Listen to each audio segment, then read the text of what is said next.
Olá, pessoal.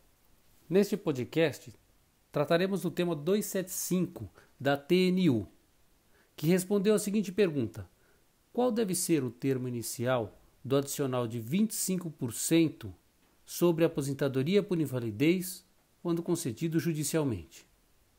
Ora, o problema aqui está em definir a partir de quando é devido esse adicional de 25%, que é o artigo 45 da Lei 8.213 concede aos beneficiários de uma aposentadoria por invalidez quando há a necessidade permanente do auxílio de um terceiro. Pois bem, quando este benefício ou este acréscimo de 25% for concedido judicialmente, decidiu a TNU que a data vai depender do momento em que esta necessidade ou direito ao adicional foi constatado. E aí fez a diferenciação de 5 situações. Vamos ver cada uma delas. A primeira: esse adicional será concedido a partir da data do início da aposentadoria por invalidez, essa aposentadoria chamada por incapacidade permanente, independentemente de um requerimento específico administrativo, se naquela data, na data do início da aposentadoria, já estivesse presente a necessidade da assistência permanente de uma outra pessoa. Aqui, o que se tem em mente é o seguinte: quando for concedido esta aposentadoria, sempre deve o INSS verificar se é o caso de uma concessão do adicional de 25%. Então, se esta necessidade já estava presente lá na data do início da aposentadoria, então deveria ter sido o benefício sido concedido com esse adicional desde então. Logo, o benefício, esse acréscimo de 25% concedido judicialmente, vai retroagir até aquela data. Aí vem, então, uma outra situação. Se não estava presente, na data do início da aposentadoria por invalidez, essa necessidade da assistência permanente de outra pessoa. Aí vem, então, o item 2 da tese. Será concedido o adicional a partir da data do primeiro exame médico de revisão daquela aposentadoria por invalidez feita no âmbito administrativo, na forma do artigo 101 da Lei 8.213. E aqui também, pessoal, independentemente de um requerimento específico.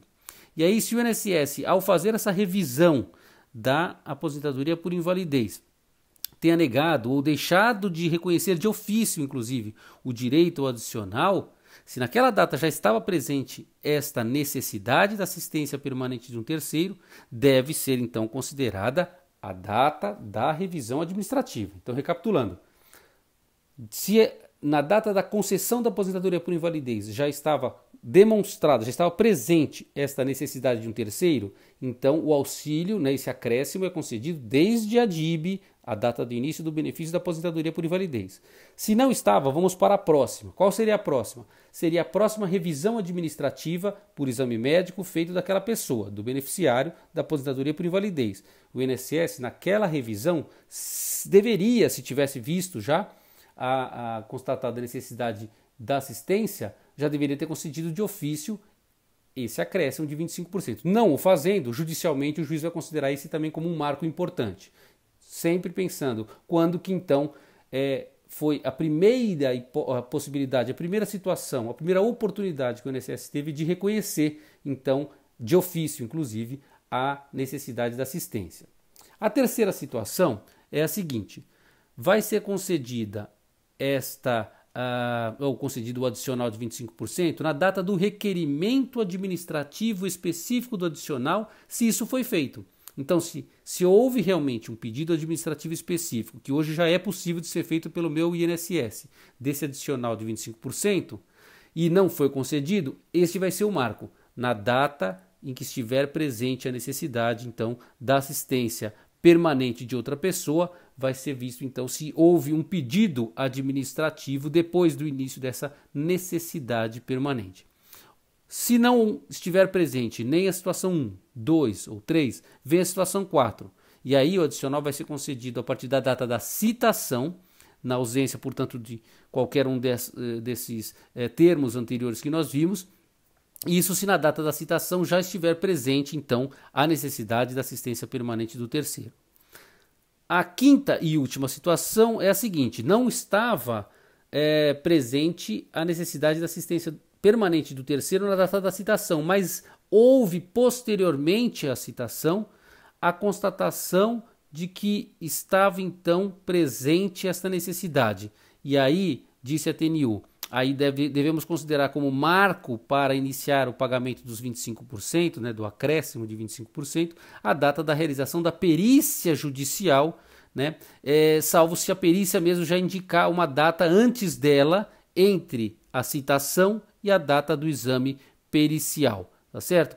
Então aí o juiz vai verificar o que aconteceu na análise pericial e vai verificar ao julgar o caso, né, definindo então a partir de quando deve ser concedido este adicional de 25%, se o perito ou a outra prova ali dos autos indica que já estava presente essa necessidade após a citação ou então após a citação e a data da realização do exame pericial. Aí ele pode fixar então uma data intermediária. Se ele não conseguir fixar data nenhuma, ele fixa então na data do exame pericial que atestou a necessidade desta assistência permanente, portanto o adicional é devido desde então.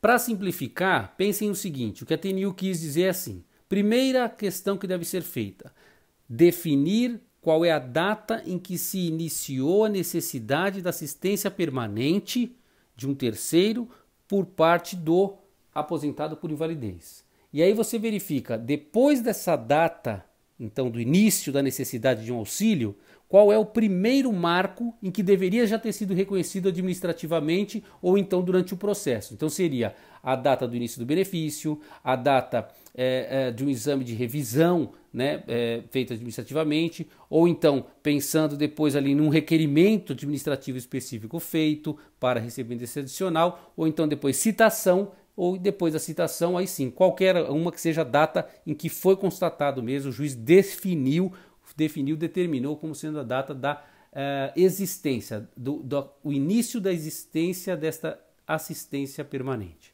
Tá legal? É isso, é um tema complexo, amplo, mas de muita importância mesmo para essas pessoas que, além de estarem incapacitadas total e permanentemente para o trabalho, precisam ainda de um auxílio de terceira pessoa para a sua manutenção, para o exercício então das atividades básicas de vida, né? Fica aí, portanto, um tema 275 para vocês compreendam melhor com essas explicações aqui, tá bom? Um abraço a todos vocês e até o nosso próximo podcast.